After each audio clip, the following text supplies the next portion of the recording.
filed because they don't think they owe anything, but could get money back into your region, is probably the fastest influx of dollars into your region is this earned income tax credit money, and most of it is left on the table in the United States. Another way that people sort of plug those leaks, or I guess it's sort of a combination of the two, is to bring additional governmental offices, administrative offices, into your region.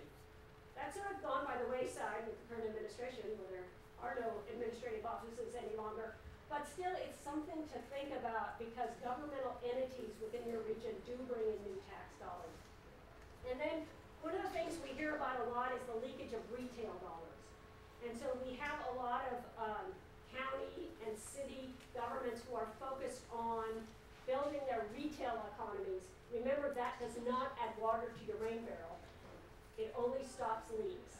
So when you think about retail as a strategy, you want to make sure that you're thinking in terms of what is leaking out of our area and how can we plug that in order to build our economy.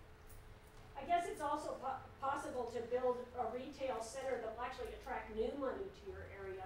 But one of the things we see in rural areas is cannibalizing each other and your downtowns in face of the retail. So it is a sum game you need to understand whether you're actually bringing new dollars in if you're looking at retail to plug those leaks. So there's a man from Harvard Business School named Michael Porter who has done a lot of work on regional economies.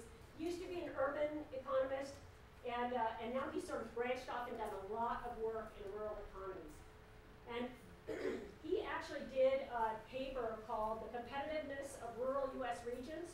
It's a learning and research agenda.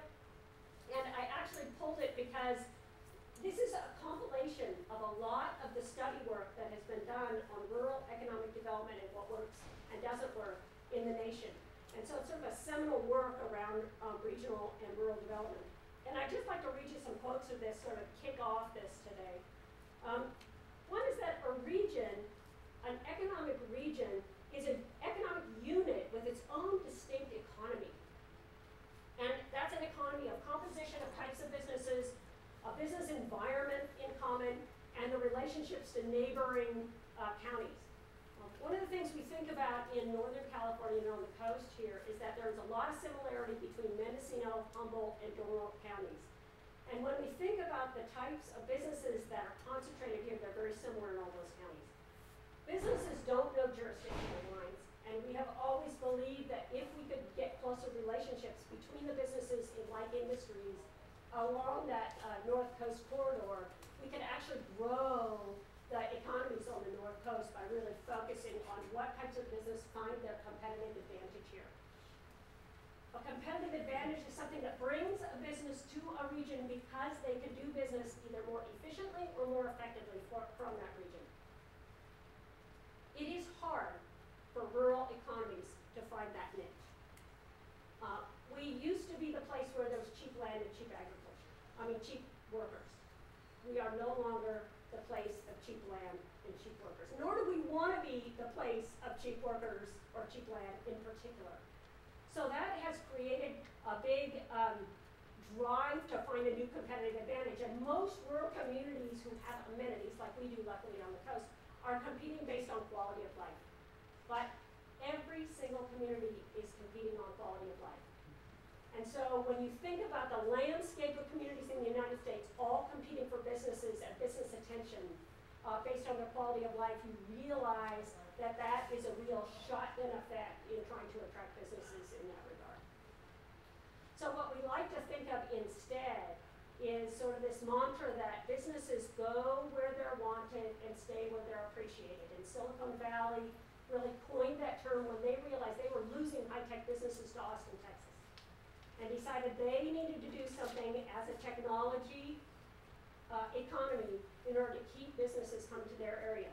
So they looked beyond where they were before and really started to focus on what are businesses looking for, what would make us an attractive place to do business, and how can we let businesses who are already here know we appreciate them and want them to grow here. So Michael Porter talked about regional economies. The other thing Michael Porter talked about was clusters, which are groups of businesses in the same industry.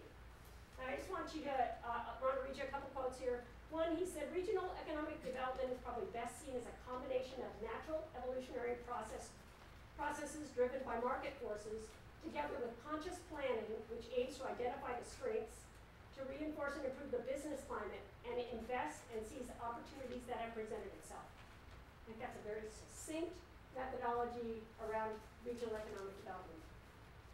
The other thing Michael Porter said was that in advanced economies, there are clusters. Businesses that come there because it's a great place to do business for their business. Timber is an excellent example. They were here because of raw materials. It gave them a competitive advantage. They stayed here. One of the other ones I think about is wine. Wine has a competitive advantage here due to the soils and due to the growing climate. Wine has built itself into a multi-layered industry cluster in this region. A couple others I think about, one up and coming we hope is ag tourism, where we have a landscape that is appropriate for ag tourism, and now we just need to build the awareness and build the players within that industry cluster in order to grow that. And another one I'd like to think about here is the alternative energy. We came about it in sort of an unusual way. Why off-the-grid products became very